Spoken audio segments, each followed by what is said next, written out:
এই ব্রাইডের বাড়িতে যেতে যেতে আমি হিমশিম খেয়ে গেলাম। ব্রাইডের বাড়ি কী হয়েছিল আর কিভাবে এত দূর গেলাম সেটা সবটাই তোমাদের সাথে শেয়ার করব এই ভিডিওতে। তো চলো, আমি হয়ে গেলাম আজকে রেডি। তো আমার লোকেশনটা ছিল ফালাকাটার থেকে অনেকটা দূর। তো সেই মতে টাইম মতে বেরিয়েও পড়লাম। আর বেরিয়ে জানো তো, প্রথমে বলেছিল লোকেশন যেটা বলেছিল সেটা ছিল ফালাকাটার থেকে 5 নাম্বার, সেখানে বলেছিল। তো সেইখানে রীতিমতো পৌঁছেও যাই, কিন্তু পৌঁছে যখন আবারও ফোন করি তখন তো বলছে যে আরও নাকি অনেকটা পথ যেতে হবে। তারপরে আর কি, তো ব্রাইডের তো বিশেষ দিন, আমাদের যতটাই অসুবিধা হোক না কেন, যে পৌঁছাতে দেরি হোক না কেন, কিন্তু যেতে তো হবেই। তো যাই হোক, ওই 2টোর সময় বেরিয়েছি। বললাম অনেকটা যেহেতু পথ, কতটা আইডিয়া নেই, সেই মতে কিন্তু বেরিয়ে পড়লাম। অনেকটা পথ যেতে হবে বলে 2টোর সময় বেরিয়ে পড়লাম। আর ব্রাইডকে টাইম দেওয়া ছিল 3টায়। আর আমার মতে ছিল যে আমাদের বাড়ির থেকে ফালাকাটা 15 মিনিট লাগে, আর সেখান থেকে হয়তো হাইস্টলি 15 মিনিট লাগবে, আধ ঘন্টা ধরে নিয়েছি।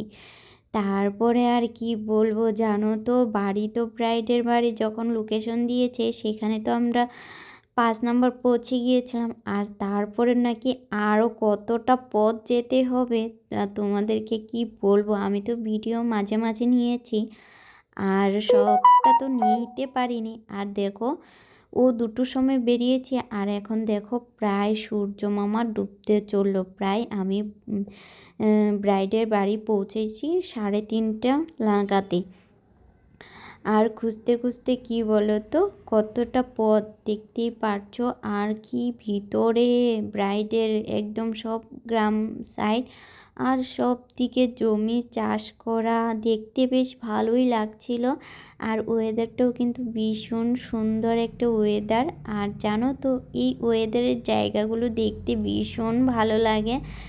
যে যেতে যেতে কিন্তু মজা নিচ্ছিলাম, কিন্তু কাজগুলো তো আমাকে একা হাতেই করতে হবে। প্লাস একটা পার্টি মেকআপ ছিল আর ব্রাইড ছিল।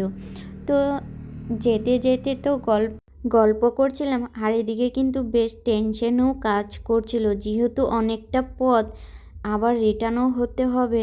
যেহেতু আমরা দুজনেই আসলাম, তো এটা আমার একটা দেওর হয়, তো ওকে নিয়ে আসলাম। প্রথমে যদি একা আসতাম তাহলে ভাবো কি অবস্থা হতো, আমি ভাবতে ভাবতেই অবাক হয়ে যাচ্ছি। দেখো, রাস্তার শেষ প্রান্তে চলে আসলাম। এইখানেও এসে আর ব্রাইডের বাড়ি দেখতে পারছিলাম। তারপরে এখানে 2টো জেঠু কাকিমা বসেছিল, ওদেরকে জিজ্ঞাসা করলাম। দেখো রাস্তার শেষ, এখানে দেখো পাড়ে নদীও চলে আসলো। তারপরে বললো আমরা সেই কাছাকাছি চলে আসলাম, মানে রাস্তা একটা ক্রস করে গেলাম, সেই রাস্তা দিয়েই ঢুকতে হবে। তাই আর কি, এই রাস্তা ধরেও কিন্তু আমরা চললাম অনেকটা, এই রাস্তা ধরেও কিন্তু অনেকটা পথ যেতে হবে। তারপর কিন্তু আমরা ফাইনালি ব্রাইডের বাড়ি গিয়ে পৌঁছাবো, জানো তো। আর সত্যি বলতে কি বলো তো, ব্রাইডের বাড়িতে গেলাম আর খুবই ব্যবহার খুব ভালো। সেটা আমরা যতটা না কোনো কোনো জায়গাতে যাই আমরা কাজ করতে, সেরকম একটা ব্যবহার ভালো পাই না। সেটা আমি সবাইকে বলছি না, সেরকম ব্যবহার ভালো পাই না। তারপরে এই বাড়িতে গেলাম, কিন্তু ভীষণ ভালো ব্যবহার। আর দেখো সব পাশে কিন্তু নদী নদী আর জমি, তোমরা দেখতেই পারছো। এখানে যদি রাত্র হয়ে যায় রিটার্ন আসা মানে কেমন একটা ব্যাপার হবে বলো তো।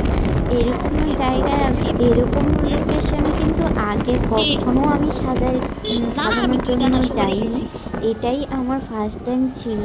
দেখো কতটা গ্রামের ভিতরে, খুবই ভিতরে, কিন্তু ভীষণ জায়গাটা নীরবতা, কিন্তু খুব ভালো লাগছিল।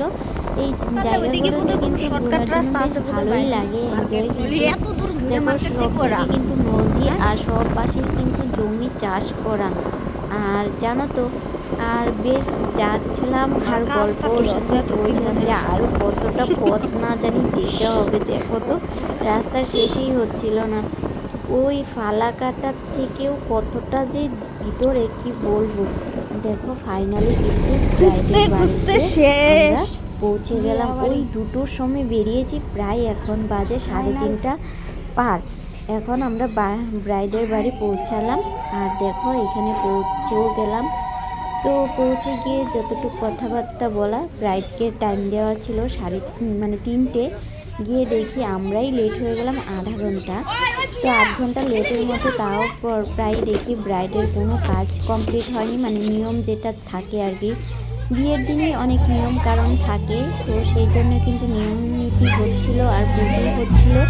তাই আমরা একটু ঘরে গিয়ে বসলাম, ব্রাইডের যেহেতু নিয়ম কারণ চলছিল, হয়নি। তো ফাইনালি দেখো আমি বসে একটু জল খাবার খেয়ে নিয়ে এলাম, চা মিষ্টি কফি এগুলো দিয়েছিল খেয়ে। এখন আমি ভাবলাম না বসে থেকে লাভ নেই, শাড়িটা একটু ড্রেপিং মানে পিং করে রাখি, যতটা ব্রাইড আস্তে আস্তে আমি কাজটা মোটামুটি এগিয়ে রাখি ভালো হবে।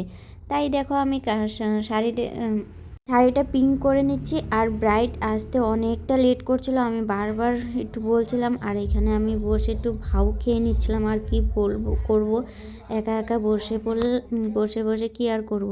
তো ফাইনালি প্রায় 4:30 বাজে, এখন ব্রাইড পৌঁছালো। তারপরে আমি জানো এত তাড়াহুড়ো করে কাজ করছিলাম, ভাবতেই পারছো 4:30টায় বসলে ব্রাইড, 4:30 পার হয়ে গেছে, শাড়িটার মেকআপ আমার স্টার্ট করতে করতে 5টা পার।